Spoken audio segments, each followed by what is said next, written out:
Smart Motivation bersama Eloy Zaluhu, the one and only Theocentric Motivator, Sales Training, Expert and Performance Consultant.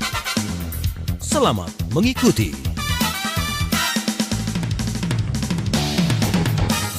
Indonesia, selamat malam. Apa kabar Anda smart listeners di seluruh pelosok Nusantara? Semoga dalam keadaan baik-baik saja, tidak kurang suatu apapun juga, dan menjadikan hari ini sebagai hari terbaik Anda di hari Senin 22 Juli 2024. Seperti biasa, 1 jam kita akan bersama dengan seorang yang sudah tidak asing lagi. Beliau adalah founder and master teacher of TML atau Theocentric Motivation and Leadership, sales training expert, and organizational culture consultant. Hadir Pak Eloy Zaluhu. Selamat malam Pak Eloy. Yes, selamat malam dan semangat pagi Mas Ariel. Thank you Pak Eloy, kesediaan waktunya. Ini kayaknya kalau saya sering menanyakan hal ini, mungkin kita perlu libur dulu ya, karena biasanya banyak sekali aktivitas-aktivitas yang cukup menguras energi dan juga pikiran. Tetapi yang saya pertanyakan adalah, saya hari ini nggak menanyakan apa kegiatan Pak Eloy pada minggu ini Pak Eloy. Saya hanya ingin menanyakan bagaimana seorang Eloy Zaluhu ini mampu memanage diri, karena mengingat dalam diri manusia itu akan ada 2 hal. Yang pertama adalah seseorang yang mengambil keputusan berdasarkan alam bawah sadarnya dan di alam sadarnya sendiri. Gimana Pak Eloy kira-kira untuk bisa menyandingkan kedua ini? Kadang-kadang kan kita ngerasa, aduh enggak banget ya kata alam bawah sadar. Tapi alam sadar kita bilang, udah ayo jalanin aja. Nah, sehingga itu menimbulkan outcome yang luar biasa. Gimana Pak Eloy memanage 2 individual yang ada dalam satu diri manusia ini Pak Eloy? Keren. Iya. Jadi memang Mas Daryl, dimulai dari kesadaran. Oke. Sadar dulu bahwa ternyata manusia itu ada 2 bagian. Ada diri yang pertama dan ada diri yang kedua. Ya. Dan itulah yang malam ini kita mau sama-sama menyadarinya. Sama-sama mengenal diri yang kedua itu. Kalau diri yang pertama, tepat seperti yang tadi Mas Daryl sampaikan, itu diri kita yang sadar. Sekarang kita lagi sadar nih Mas Daryl. Kenapa saya bisa menjawab pertanyaan Mas Daryl? Karena saya lagi menggunakan diri saya yang pertama. Diri saya yang pertama itu, senior cortex ini, itu menyimak apa yang Mas Daryl sampaikan. Tetapi ada diri saya yang kedua, yang Wendy Wood katakan itu the second self. Oke. Yang ajaibnya justru the second self, diri kita yang kedua ini, yang sebenarnya lebih dominan mendorong perilaku keputusan-keputusan saya setiap hari. Nah, maka pertanyaan Mas Daryl tadi, bagaimana kemudian bisa menyandingkan, menyelaraskan antara apa yang diinginkan oleh pikiran sadar dengan apa yang diinginkan oleh pikiran bawah sadar? Justru di situ tantangannya. Tetapi orang-orang yang kemudian berhasil menyelaraskannya, maka menjadi orang-orang yang lebih bisa berbahagia, bisa lebih ada sukacitanya, dan lebih berhasil di dalam banyak hal, entah itu secara pertemanan, persahabatan, sosial, relasi suami istri, orang tua dan anak-anak, atau di dalam pekerjaan. Dan nantinya ada yang mengatakannya itu bagian dari emotional intelligence. Bagaimana bisa mengelola emosi, kecerdasan emosi. Dan itulah malam ini yang kita mau bahas kan Mas Daryl, your second self, mengenal diri kedua kita dan menyelaraskannya Demikian Mas Daryl. Oke, ini perlu kita disclaimer dulu ya, bahwa kalau dengerin perbincangan kita malam hari ini tuh jangan setengah-setengah ya. Jangan berharap bahwa ternyata kita punya kepribadian ganda, nggak gitu juga ya Pak Eloy ya. Tapi Jangan. Ya. yang perlu kita pahami bahwa ternyata kita punya diri kedua. Nah tadi yang disampaikan oleh Pak Eloy, ketika alam bawah sadar kita berpikir tentang A, ini belum tentu loh alam sadar kita pun berpikir yang sama gitu loh. Biasanya kan akan lebih punya satu kesadaran untuk mencerna pembahasan misalnya, kemudian juga harus berpikir ulang untuk bisa memberikan jawaban misalnya, atau memberikan sebuah keputusan. Nah pertanyaan besarnya tadi saya sempat tanyakan ke Pak Eloy, gimana sih menselaraskan di antara keduanya ini. Nah ini kan nggak lepas dari pemahaman kita tentang otak ya Pak Eloy ya. Sedikit dong Pak Eloy tentang otak, karena saya yakin bahwa series ini masih erat keterkaitannya dengan tema-tema kita yang paling minim 1 minggu kemarin lah Pak Eloy. Iya, sangat erat Mas Daryl, dan saya membaca kisah seorang wanita Mas Daryl. Oke. Yang menjalin relasi atau berpacaran dengan seorang pria. Hubungan mereka tapinya terlalu sering berakhir dengan pertengkaran, keributan. Dan putus nyambung. Mungkin juga ada smart listeners yang pernah mengalami itu, atau teman-teman pernah mengalami itu. Dan si perempuan ini tidak tahu mengapa kok ini bisa terjadi ya. Karena secara sadar logikanya mengatakan tidak seharusnya begitu. Ini kan pria yang baik, ya kan? Tetapi setelah sesi kemudian dia mengikuti sesi terapi, konseling, dia mulai memahami akar masalahnya, Mas Daryl. Yaitu bahwa karena pacarnya ini, si pria itu adalah seorang aktor film. Nah, kita mulai berpikir apa hubungannya antara ribut terus, putus nyambung. Di satu sisi pikiran sadarnya tuh, ini kan pria yang baik. Gue tuh mau untuk menikah dengan dia, tapi kok ribut terus. Nah, dia sekarang baru mulai menyadari di sesi-sesi terapi itu bahwa ayah si perempuan tadi itu juga seorang aktor. Yang sejak kecil setiap kali ibu dan ayahnya bertengkar, sang ibu itu selalu berkata kepada putrinya, apapun yang kamu lakukan, ingat satu hal anakku, jangan pernah menikah dengan seorang aktor. Nah, jadi informasi itu terus diulang oleh ibunya, dan tanpa disadari oleh si wanita ini, ternyata informasi itu masuk kepada pikiran bawah sadarnya, Mas Daryl. Maka setiap kali sang wanita ini dan pacarnya semakin dekat dan merencanakan pernikahannya, maka sabotase pikiran internal tadi muncul secara otomatis. Otomatis ini nggak bisa dikendalikan seakan-akan begitu ya. Jadi apa yang terjadi adalah antara yang diinginkan oleh pikiran sadar, si wanita ini dia sayang banget dengan si pria ini, dia mau menikah dengan dia, dan dia hitung-hitung lebih banyak kebaikannya loh daripada kekurangannya. Tapi kenapa kok ribut terus? Dan ributnya itu selalu ketika mereka serius memikirkan mengenai pernikahan. Jadi seakan-akan ada diri yang berbeda di dalam diri perempuan ini, dan diri yang berbeda tadi adalah diri yang sudah dikuasai oleh informasi yang diulang-ulang sejak dia masih kecil, yaitu apa? Informasi dari ibunya, nak jangan pernah menikah dengan seorang aktor. Dan bayangkan kalau dia tidak mengikuti terapi, bayangkan kalau dia tidak ikut pembahasan-pembahasan seperti ini, dia hanya sampai tua merasa diri gua aneh banget, dan teman-temannya ngomong begini, kamu aneh banget. Tapi kenapa aneh? Nggak tahu kenapa aneh. Nah, Wendy Wood kemudian memperkenalkan kepada kita ada diri manusia yang kedua, yang dia sebut sebagai the second self. Dan yang menariknya, smart listeners dan sahabat TML, dikatakan oleh Wendy Wood sebagai pakar dari kebiasaan, bahwa ada bagian otak kita yang kita tidak mengerti cara kerjanya. Menurut pakar ini, kita tidak memiliki akses kepada otak yang satu itu. Dan itulah yang disebut sebagai the second self, diri kita yang kedua. Persis seperti pengalaman wanita tadi. Demikian Mas Daryl. Oke, wow. Ini sebenarnya kalau udah dicermati dengan bijak udah selesai ini bahasanya nih. Jangan gitu dong. Karena udah terjawab semua loh Pak Eloy. Oke. Kita akan bahas lebih detail ya tentang mengenal diri kedua Bu. Mungkin di benak Anda tuh merasa, masa iya Pak Eloy dan juga Mas Daryl setiap orang itu ada diri keduanya. Nah, nanti kita coba telusuri. Pilah pelan-pelan di program Smart Motivation, tapi dari sisi Theocentric Motivation and Leadership. Nah, bagaimanakah hubungan erat antara kekuatan penciptaan Sang Tuhan, Sang Ilahi, Sang Maha Kuasa itu terhadap diri kita? Apakah betul kita perlu memilah-milah mana sih yang perlu kita dengarkan antara diri kita yang pertama dengan diri kita yang kedua? Kita ngarah ke sana Pak Eloy ya, nanti di sesi berikutnya ya.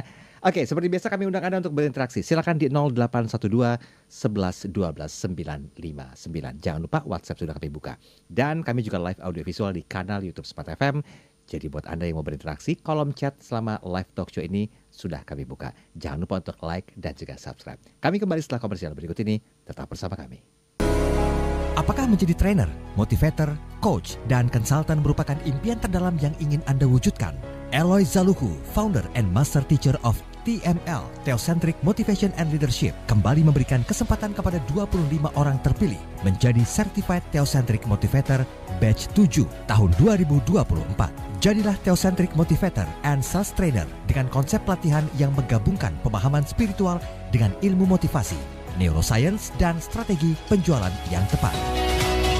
Dilaksanakan Jumat dan Sabtu 20-21 September dan 27-28 September 2024. Dapatkan potongan hingga 50% dari investasi normal. Segera daftarkan diri Anda di 0813 983 98127. Kesempatan terbatas. Be the next certified Theocentric Motivator.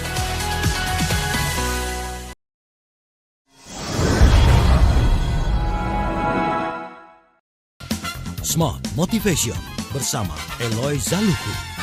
Smart Motivation.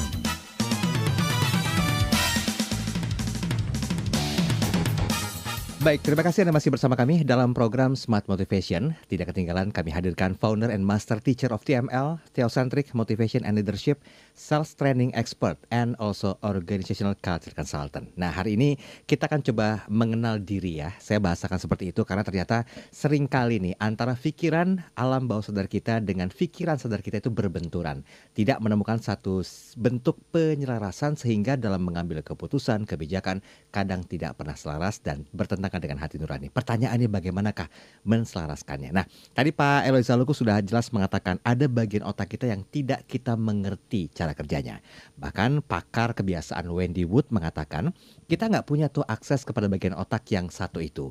Bahkan ia mengatakan sebagai the second self atau diri kedua kita. Itu berarti ada diri lain atau another self yang jarang berinteraksi dengan diri pertama kita, yaitu bagian otak atau pikiran sadar. Pak Eloy, boleh nggak kita sedikit lebih mensimplifikasi bahasan kita malam hari ini Pak Eloy, agar smart listeners yang merasa, oh iya ya ternyata betul ya ada dua bagian dalam diri kita ya yang harus bisa selaras gitu loh.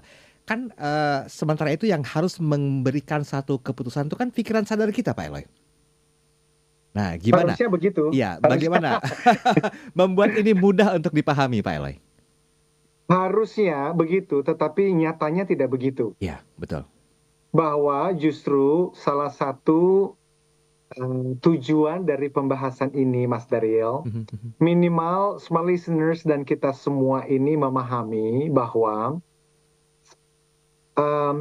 kebanyakan dari keputusan-keputusan yang kita ambil dan perilaku yang kita lakukan itu ternyata bukan hasil pilihan kita.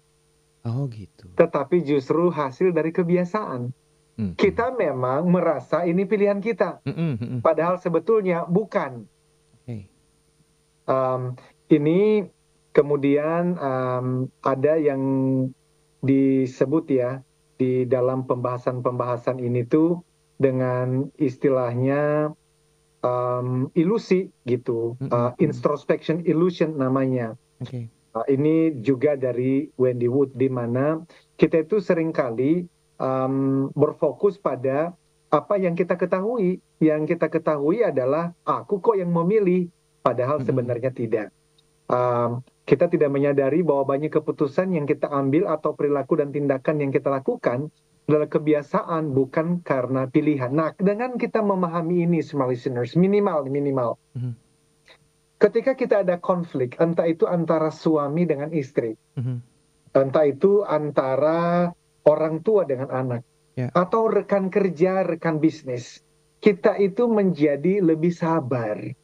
Loh, kenapa?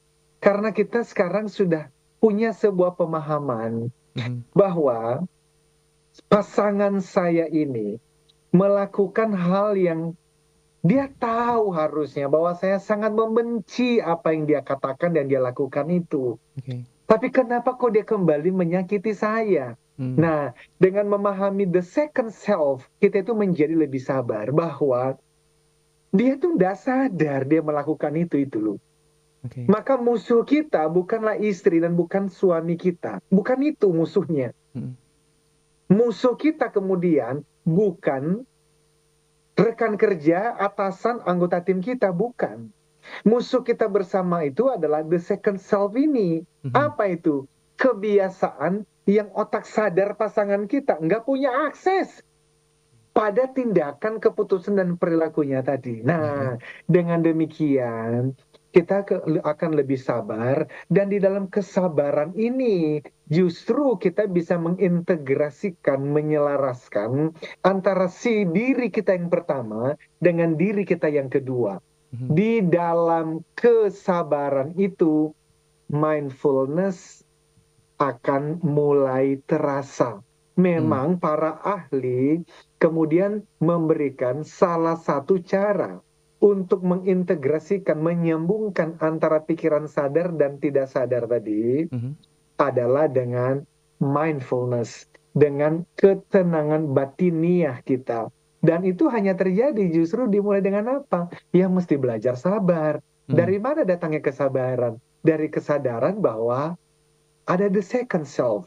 Bahwa ketika Mas Daril mengatakan suatu kata yang bisa menyinggung saya bisa mengatakan bisa jadi second self-nya Mas Daril yang sedang melakukan ini.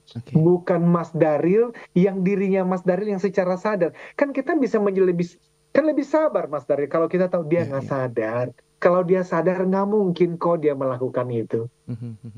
Bagaimana menurut Mas Daril? Sebentar, saya sih coba menganalisa apa yang disampaikan Pak Eloy ini sudah mulai mengarah ke theocentric motivation and leadership ya. Iya enggak? Karena kan kita akan bermuara kepada kekuasaan Sang Maha Pencipta ya Pak Eloy ya. Enggak boleh terlalu emosional. Singkatnya nih ya, enggak boleh berburuk sangka. Harus memberikan enggak boleh suuzon lah, harus husnuzon gitu loh. Bukan begitu, mungkin dia hanya salah, dia hanya emosi gitu loh. Tapi pertanyaan begini Pak Eloy.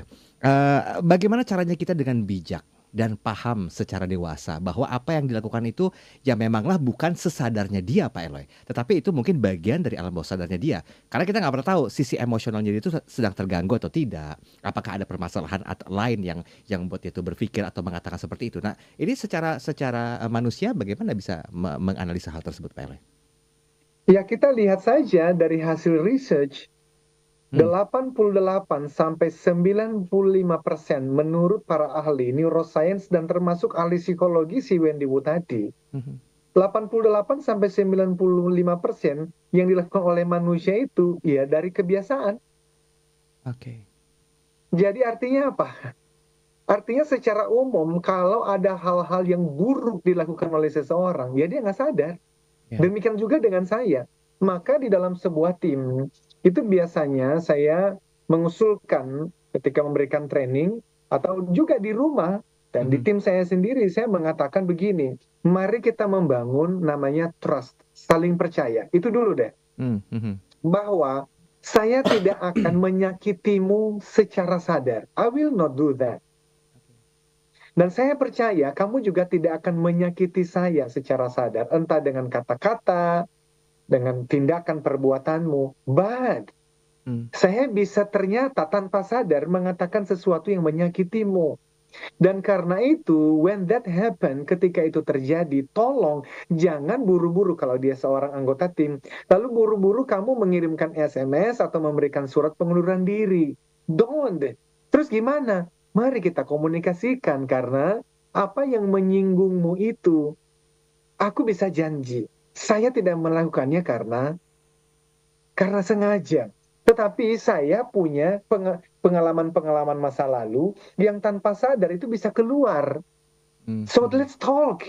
Ayo kita ngomong. Dan itu terjadi di tim kami yang tidak terlalu besar pun. Ada teman yang kemudian memberikan surat pengunduran diri. Dan saya mengatakan begini, hey, pertanyaan saya adalah, kamu mengundurkan diri ini karena kamu sudah tidak setuju lagi dengan misi dan visi yang sedang kita perjuangkan bersama. Oh, enggak Pak, kalau visi dan misi kita Pak, aduh Pak, Bapak tahulah dari awal, bahkan di tengah-tengah pandemi pun kita bisa lewati bersama-sama dengan kesulitan yang begitu dahsyatnya. Lalu kenapa kamu mengundurkan diri? Lalu dia menyampaikan 1, 2, 3 hal yang ternyata saya bilang, come on, kalau memang karena 1, 2, 3 itu kamu pergi gara-gara itu, I'm sorry, gue tuh gak, come on. Dan akhirnya dia masih bersama dengan kami saat ini. Jadi intinya adalah jangan berburuk sangka dulu. Let's talk. Dan sebenarnya dengan memahami bahwa ada the second self, saya yakin Mas Daryl, ada banyak konflik dalam keluarga dan ada banyak konflik di dalam tim, bahkan antara bangsa dengan bangsa loh. Itu bisa dikurangin kalau saja semua orang ini sadar.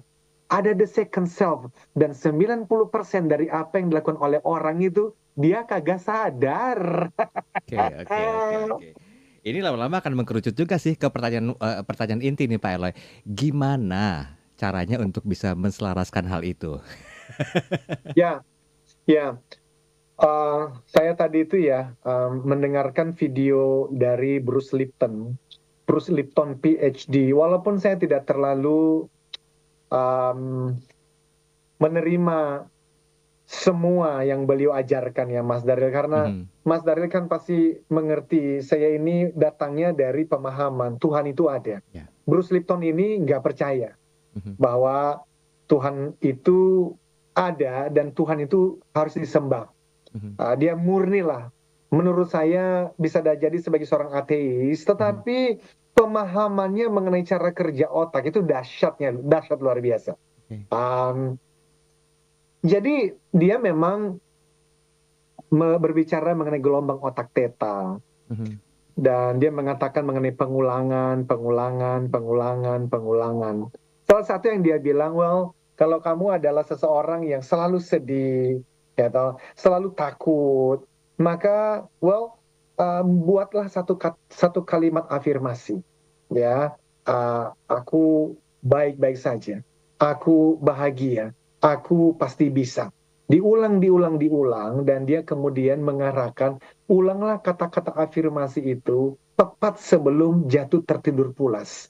Karena di situ, di mana critical mind, pikiran kritis itu kemudian terbuka, sehingga kata-kata dan kalimat yang diulang-ulang itu akan langsung masuk ke pikiran bawah sadar. Ini untuk memprogram ulang, dia bilang. Jadi kemudian juga besok pagi ketika bangun pagi sebelum benar-benar sadar, itu juga pikiran kritikal tadi itu lagi terbuka, lagi lemah. Sehingga ulang, aku pasti bisa. Tantangan ini bisa kuselesaikan. Keluargaku pasti akan baik-baik saja. Aku pasti bisa menyelesaikan pekerjaan ini. Aku pasti bisa menjadi suami yang lebih baik. Aku bisa menjadi karyawan yang lebih baik. Aku bisa mencapai target penjualanku bulan ini. Diulang. Nah, itu memang salah satu caranya. Repetition, diulang, afirmasi, tetapi dilakukan di waktu tertentu. Kalau Bruce Lipton dan orang-orang yang mendalami hipnosis lah, mereka tuh biasanya menggunakan gelombang otak theta tadi, yaitu salah satunya sebelum tertidur pulas dan sebelum bangun sadar banget di pagi hari, ulang kalimat afirmasi itu. Itu salah satunya. Kita nanti bisa bicarakan ada beberapa metode yang lain. Baik. Saya juga pernah baca bukunya. Saya lupa bukunya siapa, bukunya judulnya apa dan penulisnya siapa. Cuman ada sedikit membedakan Pak Eloy ketika kita melakukan satu hipnosis ya. Itu ada istilahnya sleep hypnosis gitu. Jadi ketika anak lagi tertidur pulas, kita coba senggol dia dan ketika dia ngerespon, nah itu udah bisa dibisikin tuh. Besok belajar yang rajin ya. Besok jadi anak yang cerdas ya. Besok ulang lagi pelajaran yang udah dibahas di sekolah ya. Ketika dia mengangguk, itu sudah masuk afirmasinya katanya ke alam bawah sadar anak itu. Nah ini di luar dari kapabilitas saya ya untuk hal ini ya. Tapi mungkin itu informasi saja. Siapa tahu bisa berguna. Sama dengan yang disampaikan oleh Pak Eloy tadi. Pak Eloy, kita break sebentar ya. Siap. Nanti kita sambung lagi di sesi berikutnya. Sobat terima kasih yang sudah kirimkan pertanyaan. Nanti kita coba sikapi di sesi yang ketiga. Tetap bersama kami. Apakah menjadi trainer, motivator, coach, dan konsultan merupakan impian terdalam yang ingin Anda wujudkan? Eloy Zaluhu, founder and master teacher of TML, Theocentric Motivation and Leadership, kembali memberikan kesempatan kepada 25 orang terpilih menjadi Certified Theocentric Motivator Batch 7 tahun 2024. Jadilah Theocentric Motivator and Sales Trainer dengan konsep pelatihan yang menggabungkan pemahaman spiritual dengan ilmu motivasi, neuroscience, dan strategi penjualan yang tepat. Dilaksanakan Jumat dan Sabtu 20 sampai 21 September dan 27 sampai 28 September 2024. Dapatkan potongan hingga 50% dari investasi normal. Segera daftarkan diri Anda di 0813 983 98127. Kesempatan terbatas. Be the next certified Theocentric Motivator.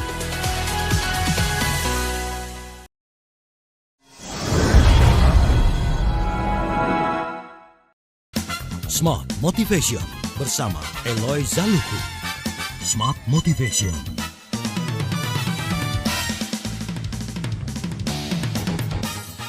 Oke baik, terima kasih Anda masih bersama kami dalam program Smart Motivation. Tentunya bersama dengan Pak Eloy Zaluhu. Beliau adalah founder and master teacher of TML, Theocentric Motivation and Leadership, Sales Training Expert, and Organizational Culture Consultant ya. Kita masih bahas tentang your second self atau mengenal diri keduamu. Nah tadi di awal saya sudah katakan kita perlu disclaimer bahwa Anda kalau saksikan ini jangan setengah-setengah gitu ya. Bukan berarti kita punya kepribadian ganda. Tapi dalam diri kita itu ada dua yang berperan dalam entah itu mengambil kebijakan, keputusan, melakukan aktivitas-aktivitas rutinitas yang sering kita lakukan, dan masih banyak hal lagi. Kadang-kadang alam bawah sadar kita itu berkata lain, tetapi alam sadar kita pun berkata lain. Nah ini yang kita bahas pada malam hari ini. Pak Eloy, sebelum kita lanjutin, saya boleh ke WhatsApp Pak Eloy? Siap, 86. Ya, ini sudah ada Pak Anas di Jakarta Utara. Selamat malam Pak Eloy Zaluhu dan juga Mas Daril Adam. Perkenalkan saya Anas, saya ingin menanyakan beberapa hal. Yang pertama, memang betul kadang-kadang intuisi kita itu punya peran yang juga penting. Nah, apakah intuisi itu juga berhubungan dengan pemikiran pertimbangan alam bawah sadar kita Pak Eloy? Mengingat terkadang hati ini juga terkoneksi dengan intuisi untuk tidak melakukan banyak hal yang dirasa oleh alam sadar kita normal. Padahal intuisi kita mengatakan hal itu jangan untuk dilakukan. Nah, bagaimana antara intuisi dan alam bawah sadar ini punya pengaruh kuat terhadap pikiran sadar kita? Silakan Pak Eloy. Terima kasih Panas, bagus sekali. Saya pernah mempelajari intuisi ini dari seorang ahli neuroscience lain namanya Frederick Fabritius. Dia menceritakan seorang konsultan, boleh konsultan dalam bidang apa saja. Apakah itu dalam bidang bisnis, strategi, atau dalam bidang politik dan seterusnya. Dibandingkan dengan konsultan juga, tapi masih junior, gitu ya. Katakanlah si konsultan junior ini baru lulus kuliah dan kemudian menjadi seorang konsultan, sekarang usia 27 tahun, dan si senior ini sudah usia 60 tahun. Lalu mereka menghadapi satu kasus yang tentu saja sama persis, dan bagi si konsultan yang usia 27 tahun tadi, dia tuh menggunakan segala teori yang dia pelajarin di kampus, yang dia baca di jurnal, dan dia merasa ada bagian-bagian yang dia belum mengerti. Tetapi dia katakan inilah kemudian solusi terbaiknya. Tetapi di dalam mencari solusi itu 2 minggu lamanya dia membaca, dia bertanya, dia mencari tahu, dia googling, dia research. Dan si usia 60 tahun yang sudah sangat senior kelihatannya biasa aja. Nggak melakukan semua research itu. Dan dia bisa dalam waktu 15 menit dia bisa mengatakan kepada anak muda ini, sebenarnya yang perlu kamu lakukan adalah 1, 2, dan 3. Dan anak muda terkaget-kaget. Nah, Fabritius mengatakan, kenapa sih konsultan senior itu bisa muncul dengan solusi yang jauh lebih keren daripada si anak muda tadi. Walaupun si anak muda memberikan waktu 2 minggu untuk mencari jawaban, dan hanya 15 menit saja dari seorang yang sangat senior. Itu yang dia bilang intuisi. Intuisi tapi datangnya dari mana? Karena ini adalah science sifatnya. Bukan dari hal-hal yang out of the blue. Gua nggak tahu dari mana intuisi ini. Pokoknya saya merasa inilah jawab. No. Dari neuroscience ada data yang tersimpan di dalam memori, dan data itu sudah dikumpulkan sejak dia mulai kerja usia 21 tahun sampai 60 tahun. Itulah yang memberikan intuisi tadi. Kumpulan dari pengalaman-pengalaman masa lalu dan pengetahuan-pengetahuan dari berbagai macam kasus menjadikan dia punya intuisi yang itu hanya jam terbang yang bisa memberikannya. Kalau bicara intuisi dari neuroscience, ada basis teorinya, yaitu ada pengalaman dan pengetahuan di masa lalu. Tapi kalau intuisi yang berbeda lagi, yang perasaan saja, nah itu saya nggak bisa jelaskan. Bisa juga ada orang-orang yang memiliki intuisi itu karena ada suara atau titipan dari sumber yang lain di luar diri kita. Nah, kalau saya tidak bisa masuk ke sana karena saya nggak punya ilmunya. Iya. Oke, baik. Pak Anas, semoga terjawab ya penjabaran singkatnya. Baik, terima kasih. Oh ya, Pak Eloy, saya ingat banget Pak Eloy pernah mengatakan bahwa kalau Anda itu seorang yang sukses dalam hal apapun, itu artinya kebiasaan kita itu merupakan gambaran diri kedua. Dan diri sadar Anda, yaitu diri pertama, pasti bekerja sama secara selaras. Ini artinya apa ya Pak Eloy? Boleh nggak sedikit diulang? This is good. Dan sebetulnya saya belajar itu dari Wendy Wood. Oke. Dan memang itu yang dikejarkan, yaitu diri yang pertama dan diri yang kedua ini selaras. Sama seperti perempuan tadi yang saya jelaskan di awal. Secara diri pertamanya, pikiran sadarnya, saya suka sama pria ini. Kan perempuan itu kan secara sadar tahu, kalau saya hitung-hitung, antara hal yang baik dan tidak baiknya, masih lebih banyak baiknya loh. Tapi kenapa ya? Setiap kali kami merencanakan untuk menikah, ribut adanya. Itu artinya apa? Tidak ada keselarasan, integrasi, kesamaan, kesesuaian antara diri pertama dan diri kedua. Dia disabotase oleh diri keduanya. Dan tadi kita sudah bahas, diri yang kedua itu adalah apa yang dia dengar dari mamanya sejak dia masih kecil. Now, Wendy Wood menjelaskan, Mas Daryl, dan saya sudah sampaikan beberapa kali ya, saya senang banget dengan hasil-hasil penelitian, jadi izin saya menyampaikan hasil penelitian yang dilakukan pada tahun 1990-an, sudah 34 tahun yang lalu, tapi saya yakin masih sama hasilnya kalau dilakukan hari ini. Ya toh? Jadi waktu itu, smart listeners dan sahabat TML, dilakukan suatu program di Amerika Serikat. Ya, karena memang mereka lah yang paling sering melakukan research dalam hal-hal yang berhubungan dengan habit dan perilaku sosial seperti ini. Tentang apa itu? Tentang masyarakat yang susah dibayangkan memang, mana mungkin sih 30 tahun yang lalu di Amerika loh, itu umumnya masyarakat ternyata ditemukan tidak suka makan sayur dan buah. Ya, dan kalau kita pikirkan, pastilah ada perusahaan-perusahaan yang bisnisnya hubungannya dengan sayur dan buah, lalu mereka tentu saja mengajak orang-orang untuk lebih banyak makan sayur dan buah. Selain sehat, yaitu juga untuk membuat ekonomi kan rodanya bergulir. Nah, maka kemudian ada satu kelompok yang membuat satu campaign, satu program yang dikenal secara luas waktu itu, namanya adalah The 5-A-Day Program. The 5-A-Day Program. Tentu saja ini berhubungan dengan menyadarkan masyarakat Amerika pentingnya makan buah dan pentingnya makan sayur. Dan amazingly, program ini dikenal sangat sukses. Tetapi kata sukses itu ukurannya adalah membangun awareness atau kesadaran masyarakat seluruh Amerika untuk makan buah dan sayuran, aware. Tetapi, smart listeners, ternyata ditemukan bahwa awareness ini tidak berhasil mengubah perilaku. Ya toh? Yang orang-orang yang membuat program ini berpikir, oh, kalau kita sudah berhasil membangun awareness kesadaran bahwa sayur dan buah itu baik untuk kesehatan, maka otomatis masyarakat Amerika akan memakan sayur dan buah. Lalu ternyata yang terjadi adalah tidak demikian. Para pembuat program tersebut ternyata tidak tepat. Perilaku dan kebiasaan manusia tidak bekerja dan tidak berubah seperti itu. Kampanye tersebut tidak mengubah kebiasaan masyarakat, hanya berhasil membangun awareness. Nah, Wendy Wood kemudian mengatakan, jadi di satu sisi, diri yang pertama, yaitu yang memiliki, diri yang kedua, yaitu yang memiliki kebiasaan memakan makanan tanpa sayur dan buah yang diharapkan.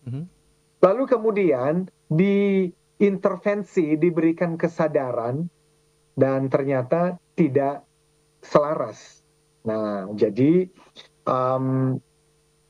sekarang tadi ya, kalimat yang Mas Daryl sampaikan itu justru kemudian tugas kita adalah bagaimana menyelaraskan diri yang pertama dan diri yang kedua, dan itu yang disimpulkan oleh Wendy Wood bahwa orang-orang yang sukses di dalam hidup, entah itu kesehatan misalnya yang rajin berolahraga, atau pola makannya dijaga, pola tidurnya dijaga, relasi suami istrinya dijaga, maka dia mengatakan ini adalah orang-orang yang sudah berhasil pertama memahami adanya the second self dan belajar untuk menyelaraskan antara diri yang pertama yaitu pikiran sadar dan diri yang kedua yaitu pikiran bawah sadar, dan itulah kemudian metode-metode yang terus kita bahas di dalam materi buku yang sedang saya siapkan ini, yang judulnya adalah The Neuroscience of Habits, karena saya masih punya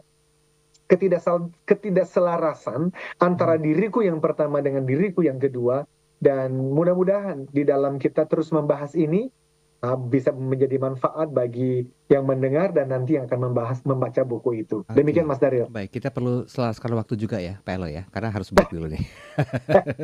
Nanti kita bahas lebih detail. Sudah ada beberapa pertanyaan yang masuk terpilih yang akan kita coba sikapi di sesi terakhir. Anda jangan kemana-mana. Seperti biasa kami undang Anda untuk berinteraksi. Silakan di 0812 11 12 959 atau di kanal YouTube Smart FM, karena kami live audio visual di kanal YouTube Smart FM. Tetap bersama kami dalam program Smart Motivation.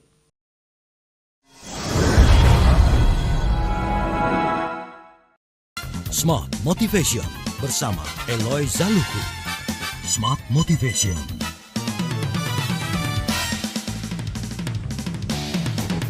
Oke, baik, terima kasih sudah sampai di sesi yang terakhir dalam program Smart Motivation, dan kita masih bicara masalah hal yang berhubungan dengan second of life ya, atau diri kedua kita ya, second self maksud saya.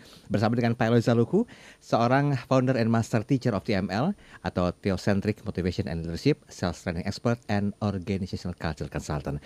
Pak Eloy, ini saya coba untuk bahas pertanyaan terpilih, boleh ya Pak Eloy ya? Yang masuk sebentar, tadi ada Ibu, mana sih? Oh, Ibu Sarah. Malam Pak Eloy, saya Sarah, saya ingin menanyakan satu hal. Apakah mungkin pemikiran dari diri kedua kita itu bisa dilatih sedini mungkin Pak Eloy? Jika iya, bagaimana caranya Pak Eloy? Silakan. Dilatih sedini mungkin. Sedini mungkin itu kalau dari referensi yang ada itu di atas usia 7 tahun Mas Daryl ya. Oke.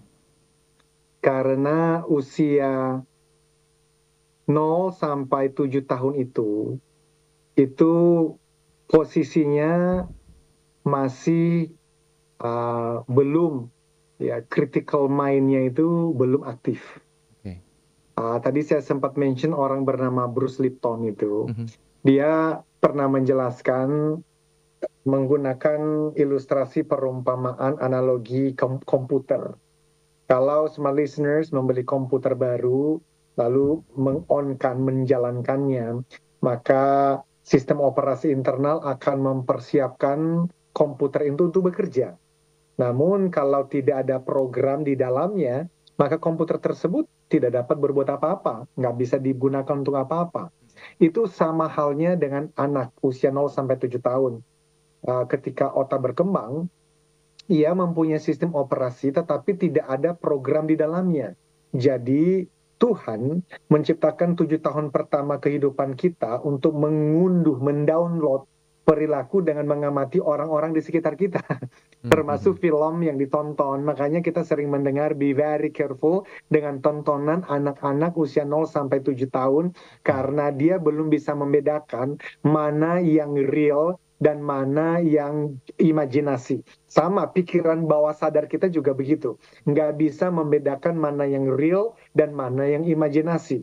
Itulah sebab ketika kita lagi di-hijack oleh pikiran bawah sadar kita, kita belum ketemu dengan orang yang kita benci, baru membayangkan mereka saja, rasanya kita udah mau marah. Padahal mereka nggak ada di hadapan kita.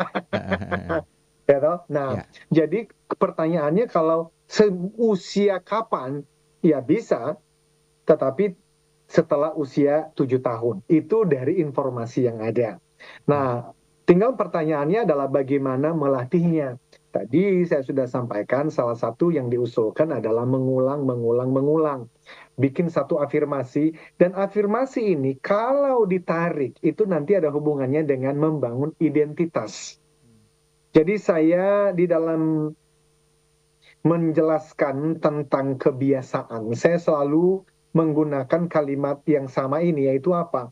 Identitas negatif menciptakan kebiasaan buruk. Dan kebiasaan buruk memperkuat identitas negatif. Nah, identitas negatif itu adalah cara pandang seseorang tentang dirinya sendiri.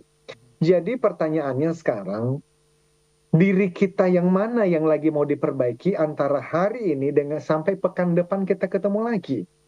Apakah ibu lagi mau memperbaiki dari sisi disiplin?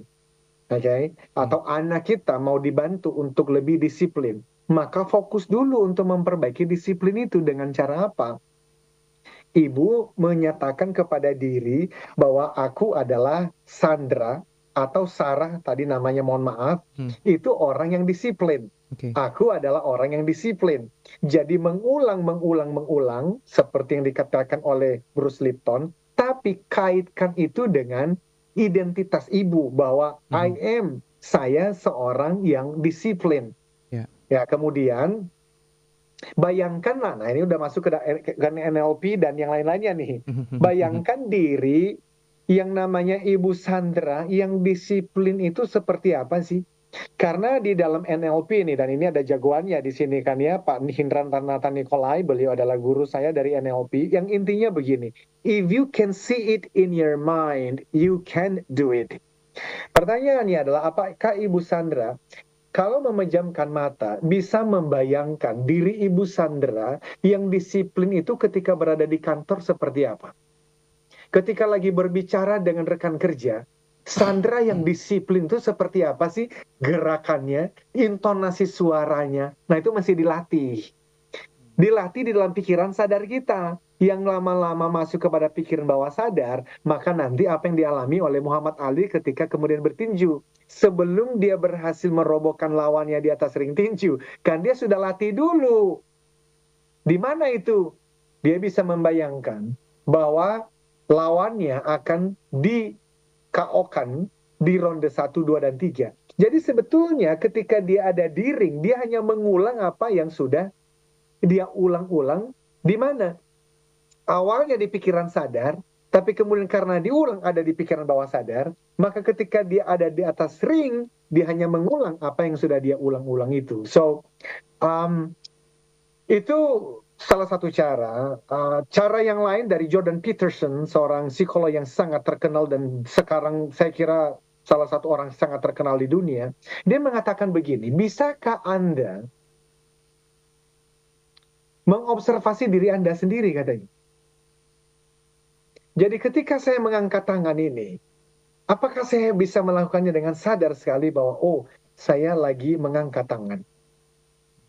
Ketika saya lagi senyum seperti ini, apakah saya sadar bahwa saya lagi senyum adanya?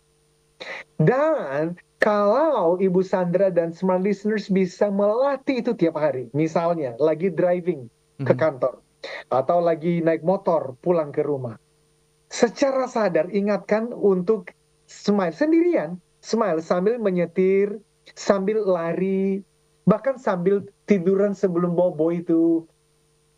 Bangunlah kesadaran itu bahwa saya mau 3, 2, 1, smile. Maka lama-lama diri kedua tadi sudah tidak lagi terlalu besar. Yang tadi itu loh sampai 90%. Itu bisa kemudian menurun 80%, 70%, 60%. Inilah yang nanti dikatakan sebagai orang yang wise. Wisdomnya ada.